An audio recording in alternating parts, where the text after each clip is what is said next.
Cuan,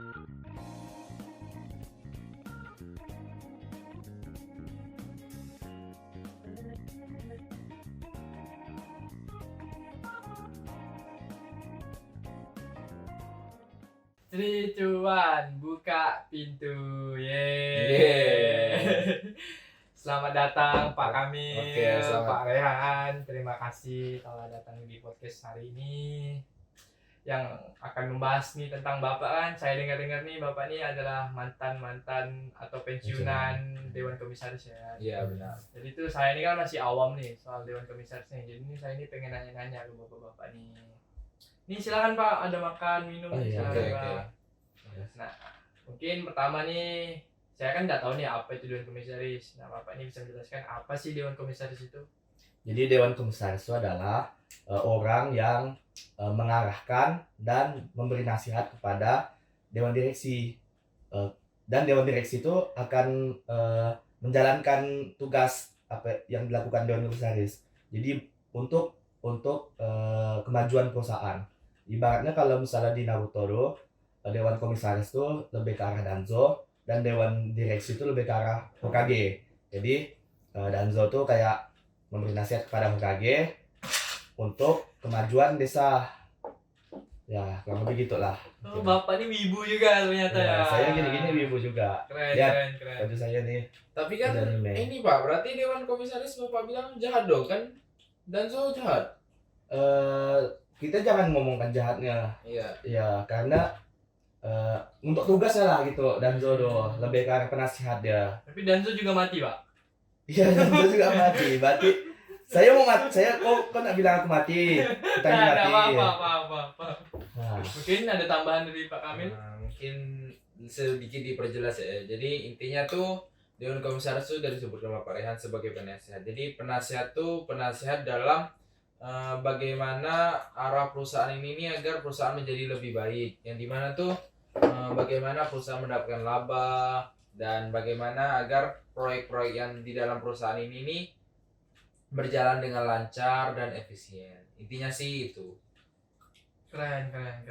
Kata Bapak Kamil dan Bapak Rehan ini sangat penting ya, karena dari yang saya dengar tuh Dewan Komisaris ini cukup tinggi ya jabatannya. vital. Iya. Vital. Ya. Terus mungkin nextnya itu apa sih tugas-tugas Bapak ini? Tugas ya. Seperti yang saya bilang sebelumnya, Ya. tugas Dewan Komisaris itu kan itu memberi nasihat dan memberi arahan kepada Dewan Direksi Benar. untuk kemajuan perusahaan. Selain itu juga Dewan Komisaris itu dialah yang mendirikan rapat umum antara pemegang saham Ya. yang disebut RUPS yang diadakan tiap tahunnya. Nah, selain itu Dewan Komisaris juga dia tuh membuat orang yang membuat kebijakan perusahaan. Bisa ya kurang lebih gitulah.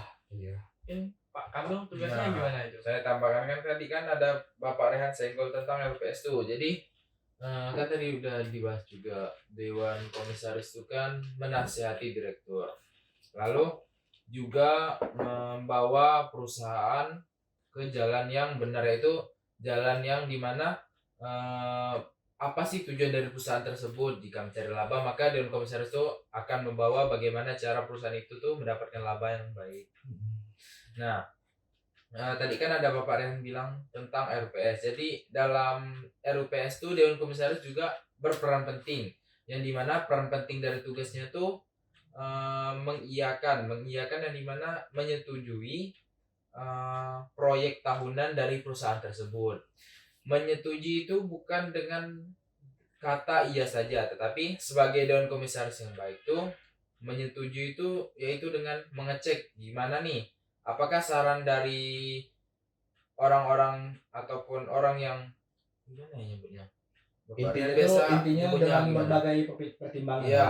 Intinya tuh dia mempertimbangkan Dewan Komisaris tuh apakah saran yang orang berikan tuh untuk proyek tahunan tersebut tuh apakah yang pertama nih, apakah dananya cukup, dan jika dananya sudah cukup, apakah perputaran dari keuangan itu tuh pertama balik modal tuh pasti, dan jika sudah balik modal tuh apakah keuntungan yang didapat tuh juga melebar ataupun membesar gitu, kayak menguntungkan perusahaan. Nah, jika memang dari syarat-syarat tertentu tuh sudah terpenuhi, maka Dewan Komisaris tuh berhak untuk menyetujuinya. Seperti itu. Ternyata Dewan Komisaris ini sangat vital ya tugas-tugasnya ya. Ya. Terus selanjutnya mungkin kita basa-basi dulu ya kali Oke, ya. boleh. Mungkin selanjutnya kita akan bahas bagaimana sih Bapak ini kan tugas-tugas nih berat nih kan, sangat-sangat vital nih kan bagi sebuah perusahaan kan. Nah, pasti sangat sibuk lah. Bagaimana sih cara Bapak nih memanage waktu antara tugas Dewan Komisaris nih dengan keluarga? Bagaimana tuh, Pak? Mungkin dari Pak Ari. Manage waktu ya. Kalau manage waktu tuh saya tuh dari kecil tuh memang diajarkan cara manage waktu, tapi saya sadar tuh manage waktu tuh penting sudah dari sejak saya kuliah, karena kuliah tuh pasti semua orang tahu kan, kuliah tuh sibuk. Nah, cara saya memanage waktu dengan pekerjaan saya tuh orangnya kalau kerja tuh tanggap tuh maksudnya kayak diberi pekerjaan satu nih, nah saya tuh selesaikannya dengan benar-benar dan dengan serius. Jadi tidak memakan waktu lama. Misalnya orang menyelesaikan itu tuh harus 2 jam, 3 jam, 4 jam. Tetapi saya itu bisa menyelesaikannya cuma setengah jam, 1 jam. Nah, cara saya menyelesaikannya tuh, saya tuh benar-benar fokus kayak hal-hal yang tidak saya butuhkan tuh tidak akan saya dekatkan. Misalnya nih, saya tidak butuh HP dalam pekerjaan tersebut. Maka akan saya jauhkan biar saya tuh benar-benar fokus dalam pekerjaan itu. Karena kadang tuh orang yang membuat waktunya habis tuh karena dia kerja sambil main. Ya, berarti bermalas-malasan ya. Kalau Ya. untuk keluarga itu gimana, Pak? Kalau untuk keluarga kan dengan saya menyelesaikan pekerjaan dengan cepat, maka waktu untuk keluarga tuh jadi Semakin banyak. banyak. Iya benar. Mungkin dari itu. Mungkin Ya, kalau Bapak dari- Rehan gimana? Kalau dari saya, perusahaan saya ini kan bisa dibilang besar lah ya, jadi saya cukup sibuk untuk cukup susah untuk memanage waktu. Ya. Perusahaan saya besar gak Pak? Sama-sama besar lah, sama-sama besar. Nggak terima nih. Ya kan saya bilang kan tadi kan saya kan sibuk, susah lah bilang untuk manage waktu, karena saya emang dari awalnya emang susah untuk manage waktu, apalagi keluarga saya ini kan saya kan ada istri 2, bayangkanlah satu istri ya, orang biasa satu istri agak-agak susah kan manage waktu kan, Benar. apalagi 2 kan susah kita, apalagi saya orang sibuk, jadi kurang lah waktu untuk saya keluarga nih kalau saya lah ya. Nah, untuk saya sih itulah. Ternyata Bapak ini kuat juga ya. Sampai beristri 2. Kok bisa akur Pak? Aku kau dekat harusnya. Jadi dia kayak sahabatan gitu. Iya. Oh, gitu ya. Keren. Bapak Rehan ini keren ya. Sangat keren sekali. Kayaknya harus banyak belajar. Benar, kita harus banyak belajar sama Bapak Rehan ini. Selanjutnya mungkin hobi nih. Bagaimana setiap tugas nih kan pasti stres nih kan, ada tingkat-tingkat stresnya kan. Bagaimana cara Bapak menanggulanginya, bagaimana cara Bapak mengatasinya stres tersebut? Mungkin ada hobi atau kegiatan lain mungkin di luar jam kerja. Nah, jadi kalau untuk hobi itu paling semangat saya karena hobi saya itu di bidang olahraga. Walaupun saya sudah berumur nih, tetapi saya tetap masih main badminton, yang dimana tuh badminton tuh kan terkenal dengan kayak capek gitu ya, capek banget karena yang gerak tuh seluruh badan ya. Tapi tuh saya tuh kenapa suka badminton tuh memang karena hobi dari kecil saya, dari kuliah juga paling sering main badminton. Jadi sampai sekarang juga masih main badminton sama kayak anak-anak kantor. Jadi biasanya tuh saya main tuh di weekend. Jadi ke weekend saya ada member di beberapa lapangan, jadi saya main sama anak-anak kantor. Dan dengan ngelakuin kayak gitu tuh juga membuat perusahaan tuh sejahtera, yang dimana kan kalau mau perusahaan kita baik nih, nah itu juga termasuk kayak tugas dari Dewan Komisaris. Dewan Komisaris tuh tidak hanya menasihati di dalam kantor, tetapi itu juga bisa menasihati di luar dengan cara kita kayak sering main nih. Jadi kayak sejahtera lah ibarat karyawan-karyawan tuh. Jadi karyawan tuh senang dan royal kepada saya. Keren.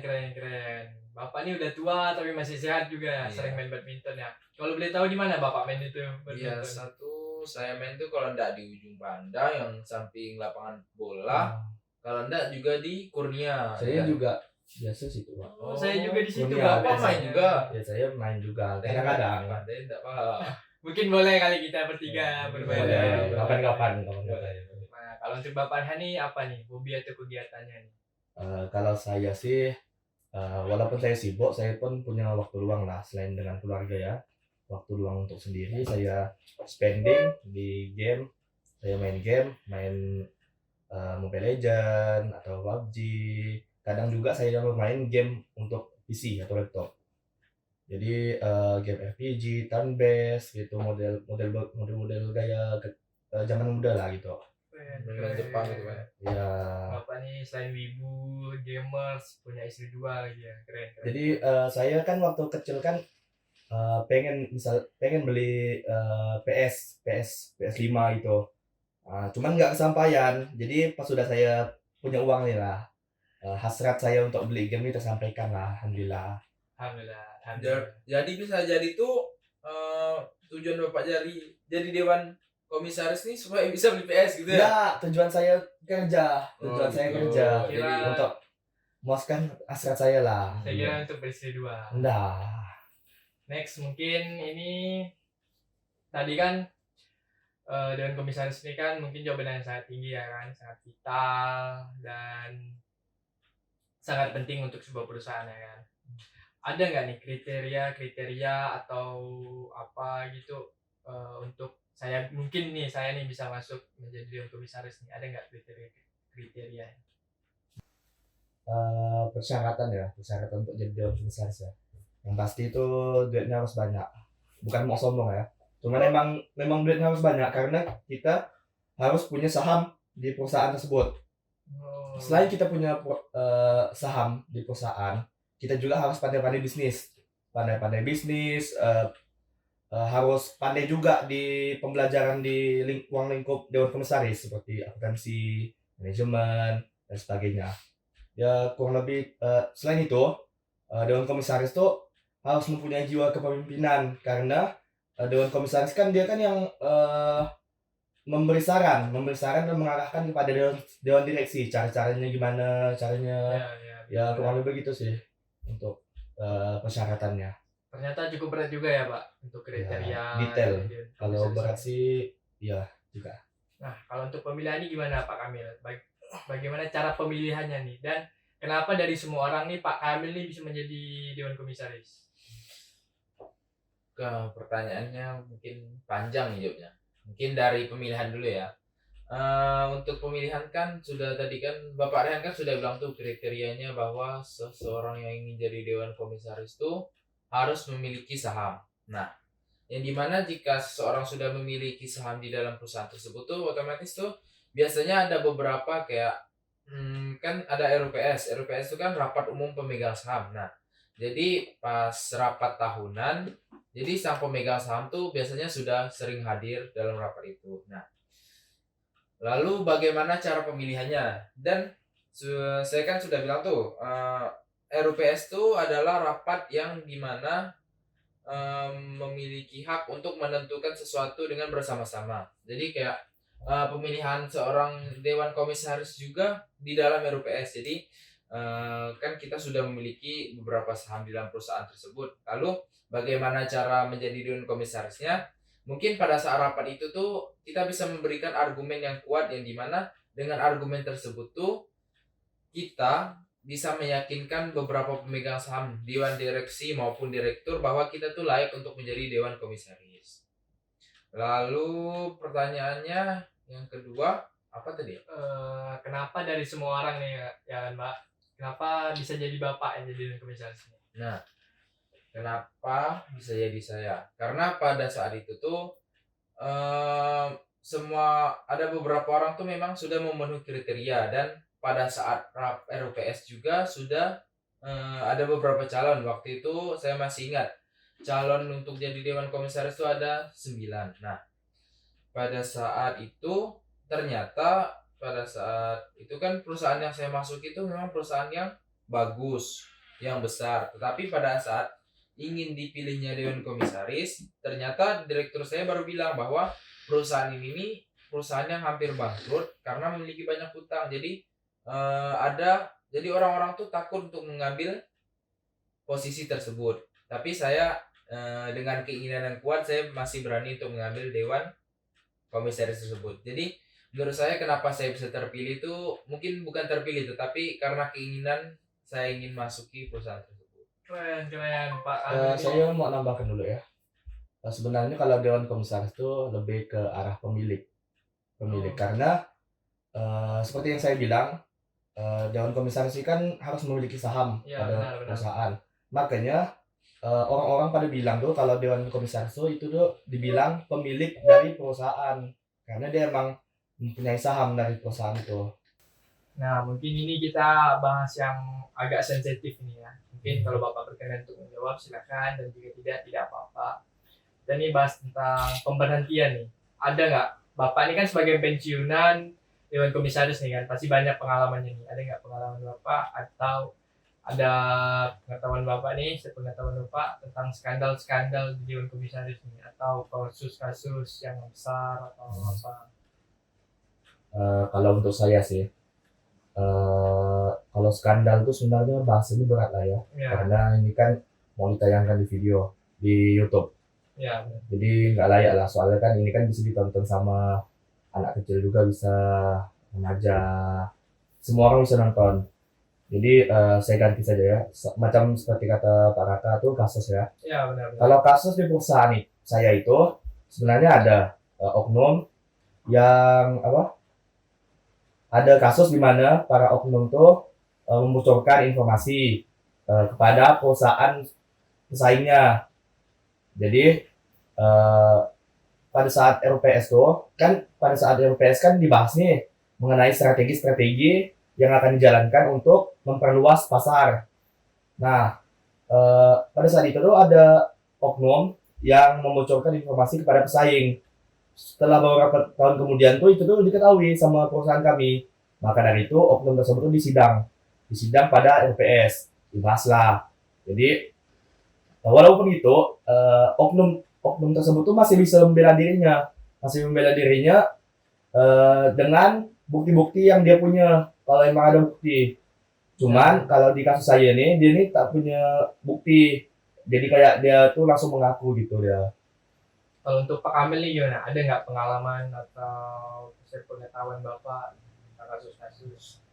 Pemberhentian ya. Jadi pemberhentian. Nah, pada saat kan tadi kan saya sudah bilang tuh, saya kan menjadi dewan komisaris karena perusahaan yang saya masuk itu memang perusahaan yang banyak hutangnya serta hampir bangkrut. Nah, jadi saya sebagai dewan komisaris tuh kan memiliki wewenang yang dimana bisa bisa mengecek sana sini ataupun mencari sesuatu yang salah dalam perusahaan tersebut. Nah, jadi saya carilah, ternyata memang ada beberapa oknum yang melakukan kecurangan seperti ada dana sebenarnya untuk kegiatan proyek, tapi dia lakukan untuk kepentingan dirinya sendiri. Nah, pada saat saya mengetahuinya, jadi saya laporkanlah kepada direktur saya. Nah, pada saat itu selang sebulan saya sambil mengumpulkan beberapa informasi serta bukti, terjadilah RUPS. RUPS itu memang per tahunan, tetapi memang juga bisa diadakan secara dadakan. Lalu pada saat itu tuh yang dimana oknum yang diberhentikan tuh memiliki hak suara, yang dimana dia boleh membela dirinya. Jadi dia bela nih dirinya, dia melakukan kegiatan proyeknya dengan benar, gini gitu kan, seperti itu. Tetapi pada saat beberapa pemegang saham menanyakan kenapa dana yang diberikan kurang, karena kenapa para pemegang saham bisa bertanya, karena memang ada proposal yang dimana proposal itu udah ditandatangani direktur, yang dimana dana itu tuh memang diberikan lebih kepada pemegang saham kepada oknum tersebut. Nah, jadi pada saat ditanya itu oknum tersebut tidak bisa berjawab apa-apa, maka dari itu tuh diberhentikanlah oknum tersebut. Keren. Secara tidak terhormat. Keren. Cerita Bapak ini sangat menginspirasi ya. Selanjutnya mungkin ini agak sedikit sensitif ya. Ini mengenai remunerasi atau gaji atau upah. Berapa sih gaji Dewan Komisaris tersebut? Jadi kalau tentang penggajian tuh sebenarnya udah dibahas di RUPS. Jadi dibahas di situ penggajian antara Dewan Komisaris, penggajian saya, rekan saya dan lain-lain. Jadi tiap perusahaan tuh berbeda-beda lah penggajiannya. Jadi kalau untuk saya sih, saya tak mau menyebutkan berapa detailnya. Jadi saya mau kasih tahu cuma 4 digit ya. Lumayan banyak lah ya Pak, sangat banyak malah itu. Ya. Kalau Pak Kamil ini gimana Alhamdulillah. kebijakan perusahaan Bapak ini? Kurang lebih seperti kayak Bapak Rehan juga, dan untuk gaji juga saya tidak terlalu besar, cuma 3 digit ya. Oh, oke, hampir kurang lebih sama Ya, lah. kurang lebih lah, kurang lebih. Oke. Beda 1 Masih di jutaan atas gitu lah. Bapak Rehan. Keren.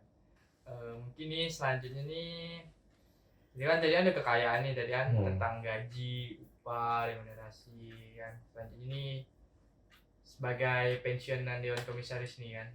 Kebetulan Bapak nih bertugas nih. Nah, apa yang bisa Bapak banggakan dari Dewan Komisaris nih? Yang bisa saya banggakan tuh waktu itu saya kan kerja di perusahaan yang benar-benar start dari nol. Jadi pada awal periode itu emang saya menjabat di situ. Jadi saya emang pemilik awal lah gitu. Jadi ngelihat perkembangan perusahaan saya dari tahun ke tahun meningkat dari segi finansial sama kinerja. Nah, itu ada rasa bangga lah dalam diri saya ngelihat progres itulah meningkat gitu, rasa bangga. Berarti Bapak ini start from zero lah ya? Iya, start from zero. Kalau Pak Kamil nih gimana? Kalau dari saya kan tadi kan udah berapa kali tuh kayak saya ceritakan kayak pengalaman saya, kenapa saya yang terpilih jadi Dewan Komisaris. Nah, untuk kebanggaan saya sendiri karena mungkin saya bisa nemukan tuh apa permasalahan dari perusahaan ini, dan dengan saya menemukan apa permasalahan dari perusahaan itu, maka perusahaan itu dapat bangkit, berkembang serta mendapatkan laba yang banyak. Nah, mungkin saya pikir itu yang bisa saya banggakan karena kayak seperti saya datang untuk melawan semua apa yang salah dari perusahaan tersebut. Keren. Selanjutnya nih mungkin ini yang terakhir lah mungkin ya. Evaluasi nih. Gimana sih cara Bapak mengevaluasi bawahan Bapak atau Bapak sendiri mungkin ya, untuk kinerja mereka nih, bagaimana cara Bapak mengevaluasinya? Untuk evaluasi kinerja ya, kalau dari saya tuh gimana cara saya mengevaluasi tuh, biasanya evaluasi yang saya lakukan tuh bisa dari pihak eksternal maupun pihak internal. Nah, untuk pihak eksternal tuh biasanya kan direktur saya ini memiliki kerjasama dari beberapa perusahaan, dan memang direktur saya itu memiliki satu perusahaan yang dimana tuh dia sangat percaya dengan orang tersebut. Nah, maka dari itu tuh biasanya jika ada permasalahan dalam perusahaan saya tuh biasanya kadang-kadang saya memanggil beberapa pihak eksternal untuk memberi masukan kepada para manajer, yang dimana dengan adanya pihak eksternal tersebut bisa membantu manajer saya. Nah, dan untuk pihak internal tuh biasanya saya turun langsung untuk mencari apa sih permasalahannya, mungkin dengan cara saya menanyai manajer ataupun memang jika manajernya tidak sanggup untuk menyelesaikan masalah kepada oknum tersebut, mungkin akan saya panggil para manajer tersebut serta oknum tersebut dan dibicarakan apa permasalahannya. Mungkin dari saya seperti itu evaluasinya. Kalau di perusahaan Pak Rehan nih gimana nih? Ya, kalau dari saya sih sebenarnya betul kata Pak Kamilo, kurang lebih seperti itulah ya. Cuman saya mau menambahkan sedikit bahwa kalau misalnya evaluasi kinerja Dewan Komisaris itu lebih ke evaluasi kinerja antar Dewan Komisaris. Jadi makanya ada namanya rapat khusus Dewan Komisaris, di mana para anggota Dewan Komisaris dan anggota Dewan Komisaris itu berkumpul untuk membahas tentang kinerja dari masing-masing Dewan Komisaris tersebut. Diberitahulah apa kesalahan dari Dewan Komisaris dan apa yang harus dilakukan ke depannya, dan hal itu akan menjadi perbaikan untuk di masa yang akan mendatang untuk menjadi lebih baik. Oh, seperti itu. Mungkin karena udah Bapak Rehan dan Bapak Kamil udah kayak capek lah ya. Mungkin kita lanjut ke ini yang paling terakhir lah, ini sangat-sangat terakhir. Tadi terakhiran. Iya sih. Itu terakhir lagi. Itu materinya. Kalau terakhir lagi kita keroyok Mas. Ini terakhir nih, ada saran enggak nih buat anak muda yang membanggakan bangsa nih? Apa saran buat anak muda nih biar dia bisa menjadi Dewan Komisaris yang baik dan benar? Jadi saran saya untuk orang lain, khususnya ke generasi yang akan datang tuh, kita tuh harus fokus. Misalnya saya nih ingin menjadi itulah akuntan lah, misalnya si A ini mau jadi akuntan, maka dia tuh harus mulai dari SMA tuh udah harus itu giat belajar untuk mencapai cita-cita di akuntan. Jadi tingkatkan jenjang pendidikannya, masuk ke kuliah jurusan akuntansi dan S2-nya di akuntansi, dan tinggalkan skill bisnis itu untuk akuntan ya. Dah, kurang lebih itu saja sih intinya. Satu fokus, satu tujuan saja. Kalau untuk Pak Kamil ini gimana nih Pak Kamil? Nah, mungkin dari saya untuk saran anak muda tuh kan yang dimana tuh kalau kita sudah di lingkungan kerja tuh kita tuh pasti kerja bersama orang yang tidak kita kenal.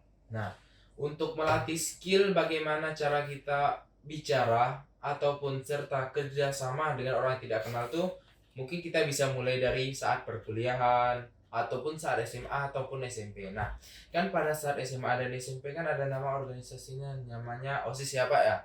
Ya, ada namanya OSIS. Nah, mungkin tuh bisa mulai dari itu. Kalau di kuliah tuh tak salah saya ada namanya Badan Eksekutif Mahasiswa dan Himpunan Mahasiswa ya. Nah, mungkin tuh bisa dimulai dari situ. Karena kenapa? Karena dalam organisasi tuh ada prokja yang dimana pada saat prokja tuh kita tuh nggak mungkin kenal orang-orang tersebut, tetapi kita tuh dilatih untuk kerjasama kepada orang tersebut. Nah, bagaimana cara kita melatih kerjasama, bagaimana cara kita melatih percakapan kita. Nah, mulai dari situlah agar memudahkan kita melatih skill kita di masa depan. Lalu pandai-pandai memanage waktu, bagi waktu yang mana untuk belajar, yang mana untuk organisasi. Nah, mungkin hanya itu sih pesan dari saya untuk anak muda. Pak Kamil ini ada bahas tentang organisasi nih kan. Nah, kebetulan saya ini pas kuliah juga anak organisasi nih. Oh. Nah, Pak Kamil ini dulu ini kuliah di mana ya? Saya itu kuliahnya di Untan, Pak. Lah, akuntansi berarti? Iya, aku tahu. Akuntansi B? Lah, Lah. saya juga akuntansi B. Lah. Ini Pak Kamil yang pakai kacamata dulu. Iya, dulu saya enggak pakai kacamata. Oh. Pantas beda. Kira Kamil yang bukan aku kenal nih. Oh, ini Pak Raka, udah Raka. Raka yang dulu hitam tuh. Oh. Udah glow up biasa. Ini Pak Rehan gendut. Makin gendut aku ya. Istri dua ke? Ya, seru ah. Makan pun 2 rumah kak. Nah ya, daripada kita kan udah lama nih, udah podcast nih udah cukup lama lah ya, kita akhiri lah ya. Jadi kesimpulan sarannya nih tetap satu tujuan, ikuti organisasi tapi jangan lupakan tugas, orang tua dan Tuhanmu. Jangan lupa sholat. Benar sekali. 3, 2, 1, tutup pintu.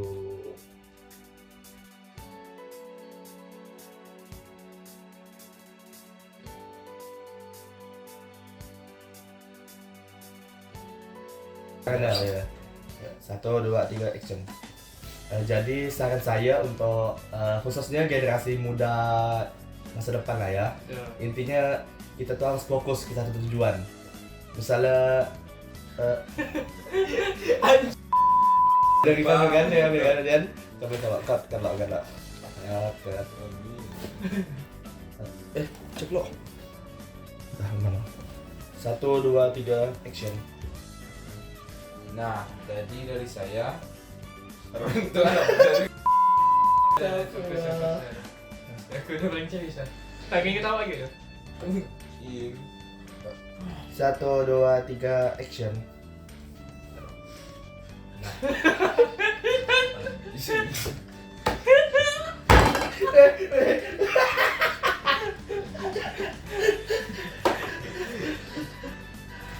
Gimana capek aku nyok. tahu.